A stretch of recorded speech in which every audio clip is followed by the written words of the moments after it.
Hello everyone, good morning সবাইকে। তো আজকে আমি চলে যাব টাটানগর। তো মনটা ভীষণ খারাপ, কাল রাত থেকে প্রচণ্ড খারাপ লাগছে। মা বাবাকে ছেড়ে চলে যাব, বোনকে ছেড়ে চলে যাব, আবার কবে আসবো ঠিক নেই। তো যাই হোক, কিছু করার নেই, মন খারাপ হলে নিজের সংসারে নিজেকে ফিরতেই হবে। তো এই যে মা খাবার দিয়ে আমাদের জন্য রেডি করছিল, আর আমরা এখানে বসে বসে বোনের সাথে একটু আমি লাস্ট মতো ইয়ার্কি মেরে নিচ্ছিলাম, মানে লাস্ট দিনের মতো। তো তারপরে মা খাবার দাবার বেড়ে দিল, গরম গরম ভাত, আলু সেদ্ধ, পেঁয়াজকলি আলু ভাজা, আর হলো মাছের ঝোল।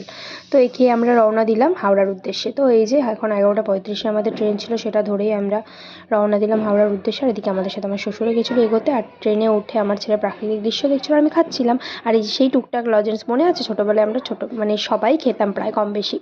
তো তারপরে হাওড়া নামার পরে আমার বর নিয়ে আসলো হলো গিয়ে তোমার বিরিয়ানি, আর হলো গিয়ে তোমার চাউমিন, আমি ভুলে যাচ্ছি সব, যাই হোক।